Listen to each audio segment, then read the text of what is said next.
ఓం శ్రీ మహాగణాధిపతయే నమః. ఓం శ్రీ సరస్వత్యే నమః. ఓం శ్రీ గురుభ్యో నమః. గురుపాదాభ్యో నమః. హర హర మహాదేవ శంభో శంకర ఘోర కాళీ నమః. జయ గురుదేవ దత్తాత్రేయాయ నమః. కృష్ణాయ పరబ్రహ్మణే నమః. అందరికీ నమస్కారం. నేను ముఖ్యంగా ఒక విషయం మీద మాట్లాడడానికి వచ్చాను. ఒక పెద్దవారు అయ్యండి, ఒక గౌరవమైన స్థానంలో ఉండి, ఏ ఇంట్లో అయితే శివలింగం ఉంటుందో ఆ ఇల్లు శ్మశానం అని చెప్పి మాట్లాడడం వీడియో ఇప్పుడే చూశాను నేను. అందుకనే మాట్లాడడం జరుగుతోంది. శివాయ విష్ణు రూపాయ శివరూపాయ విష్ణవే అన్నది వారికి తెలుసో తెలియదో నాకైతే తెలియదు, కానీ విడదీసి మరీ భక్తుల్ని బాధ కలిగించే విధంగా మాట్లాడవద్దని ఈ మీడియా ముఖంగా వారికి తెలియచేస్తున్నాను. వేదాలు చదువుకొని, తర్కపురాణాలు చదువుకొని, వెనకాల డిగ్రీలు వేసుకొని పెద్దవారని చెప్పుకుంటూ చలామణి అవుతున్నా వారికే చెప్తున్నాను నేనైతే, తెలుసుకుని మాట్లాడండి. ఇద్దరు ఒకటేనన్న భావన మీరు మర్చిపోవచ్చేమో.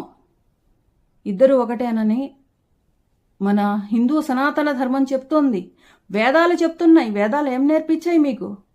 ఇలా మాట్లాడమని చెప్పాయా? రేపు ఒకసారి భక్తులారా మీరందరూ, నేను ఈ వీడియో అప్లోడ్ చేస్తున్నాను, చూడండి. ఏం మాట్లాడారో మీకే అర్థమవుతుంది. ఇలా మాట్లాడడానికి కారణం ఏంటి అంటే, ఆ వీడియో చూస్తే ఎవరైనా ఇలాగే మాట్లాడతారు. చూడండి, ఒకసారి చూడండి. ఒక వీడియో వాట్సాప్ లో పెట్టాడు. ప్రతి ఇంట్లోనూ కనుక లింగము లేనట్లయితే ఆ ఇల్లు శ్మశానము. ఒరే వెధవా, ఉంటే శ్మశానం అవుతుంది రావాలి. శివాయ విష్ణు రూపాయ శివరూపాయ విష్ణవే అని వేదాలు చెప్తున్నాయి. మనకి తెలుసు, అందరికీ తెలుసు. శివో హరి హరిర్దేవ శివరూపో జనార్దన స్కంద పురాణం చెప్తోంది. వేదాలు ఘోషిస్తున్నాయి మేమిద్దరం ఒకటే అని.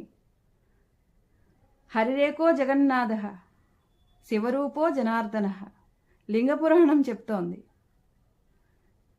వినండి, చూడండి. వీడియో చూశారు కదా, వేదాలు ఏం చెప్తున్నాయి, మన పెద్దవారు ఏం చెప్తున్నారు అని. రుద్రుడు విష్ణువు ఇద్దరు ఒకే చైతన్య శక్తి అని భగవత్ పురాణం చెప్తోంది. ఏం తెలియజేస్తున్నారు మీరు? మన హిందూ సనాతన ధర్మాన్ని మీరు ఇంతలా తక్కువ చేసి మాట్లాడడం నాకు నచ్చలేదు. ఈ మీడియా ముఖంగా మీరు స్వామివారికి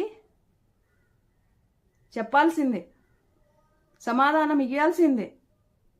ఒప్పుకోం. రేపు మనం కాలం చేస్తే ఆశ్రమాల్లో, పీఠాల్లో ఉంచరు. శివ సాన్నిధ్యమే, శ్మశానానికే వెళ్ళాలి.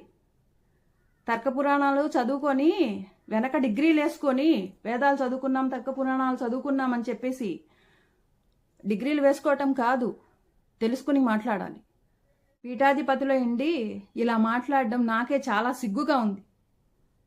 అలాంటి వారి మాటలు విని కామ్గా ఉంటున్నారు చూడు. మన హిందూ సనాతన ధర్మాన్ని తూలనాడినందుకు క్షమాపణ చెప్పాలి. ఇదే నా డిమాండ్.